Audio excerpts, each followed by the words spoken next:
Hey there, y'all, and welcome to today's Daily Down and Dirty. My name is Fairlight. Welcome to Airy Fairy Tarot.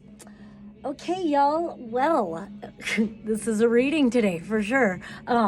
Fucking 6 major arcanas just came out, and there's just 2 or 3 that aren't. So we're at a major destiny point. The full moon was yesterday. I feel like it was very fucking potent, as full moons often are.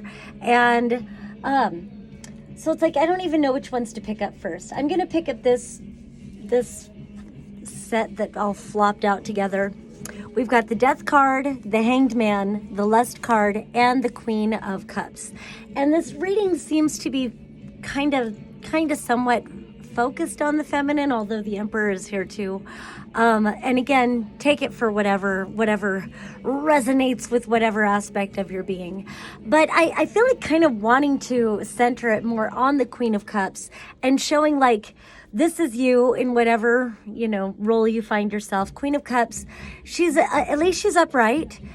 She's a very loving, generous, giving, kind, sweet lady or being, and I like that it's this deck that wanted to speak, and she's looking into this pool of water. It kind of gives me Star vibes, where she's focused on that pool of water represents her emotional well-being, her subconscious. And so she's really in some deep reflection and maybe working on some self-love. And I feel like in light of what else is here, I may come back to these, but I do get a sense of reflecting on self-love.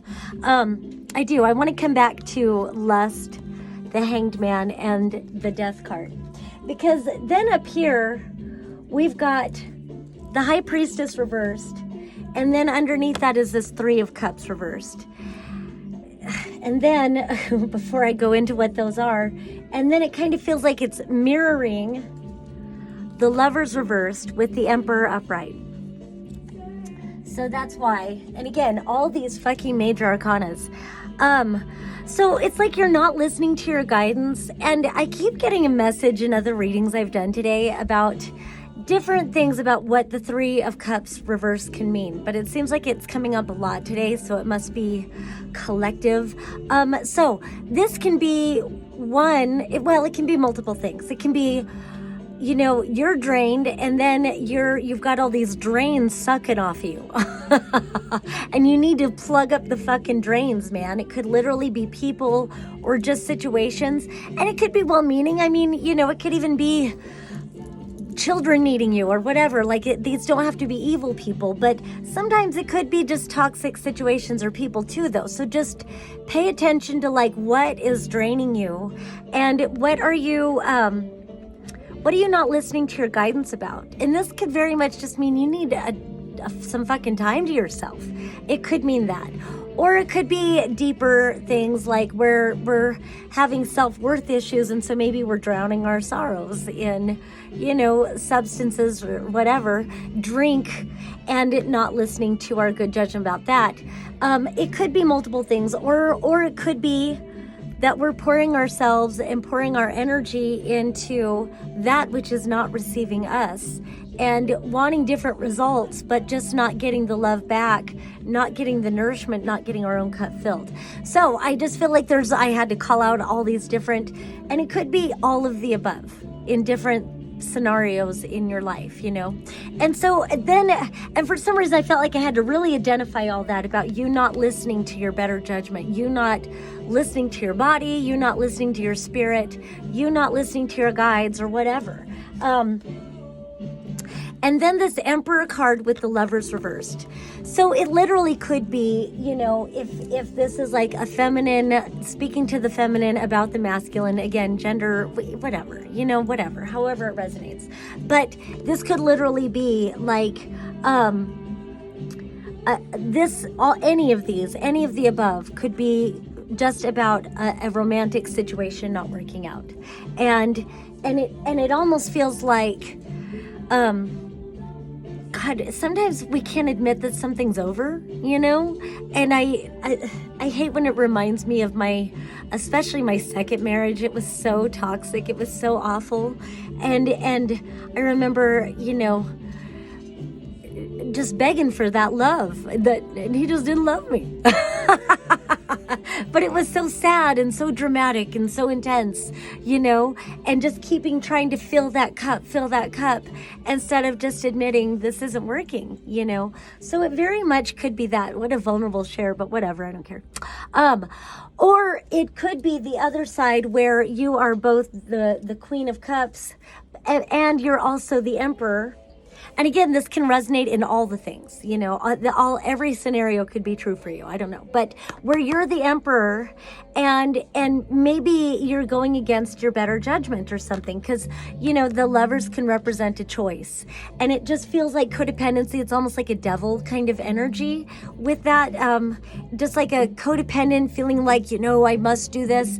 And something as simple as like, your kids need you, but maybe you just need to take a time out and go hug a tree or do something just for yourself to replenish yourself so that you can give instead of trying to give from an empty place. And then it's just, you're just not listening to yourself. It just feels like either way, there's some deep listening that you need to do, some deep, I just keep wanting to say listening. And, I feel like there's more with this Emperor. I'm not quite sure. I maybe some radical forgiveness too. I have a friend that's been doing some radical forgiveness of like a particular former lover of hers and all that. And it, that popped into my head too. Maybe forgiving the situations, but not having to villainize the other person. And in light of that, I think this could be a shift in yourself where you do start pouring into yourself when you can forgive. And it's okay that the relationship didn't work out and this doesn't have to be a villain. And boy, is that a good lesson for all of us to remember. So, but yeah, so it could be all these different scenarios. For some reason, we just want to go on and on about it all today. And so, but it does feel like as you liberate yourself, recognize that this just didn't work out or whatever, then there's this Princess of Wands and it looks like she's freed from something. And then we come back to this Queen of Cups and we've got this lust for life, lust for, just finding your passion again, indulging in your senses. I like a little indulgement every now and then, whatever it is. It doesn't have to be seedy or anything like that. It can be all kinds of things. It can be ice cream, or lactose-free, almond milk ice cream or whatever, it can be anything. It can be whatever it is. And then this Hanged Man with the Death card, I really like this. It does feel like a time of stepping back and shifting your perspective and, observing things as they are instead of the way we want them to be. It just really feels like overall this is a great shift in perspective. And it's nice to see that there's so many different scenarios popping up because it kind of feels like multiple people are having perspective shifts. And then it leads to this death and cutting away everything that no longer belongs in our current timeline. Cutting that shit out. And today, the day after the full moon, very potent time to do some fucking cord cuttings, man. So cut the cords from all that isn't you. Acknowledge what isn't making you feel alive. What isn't making you feel passionate? What isn't making you feel like deeply connected with life? All right, I think I'll end it there. Thank you so much for watching. Peace and love. Until next time.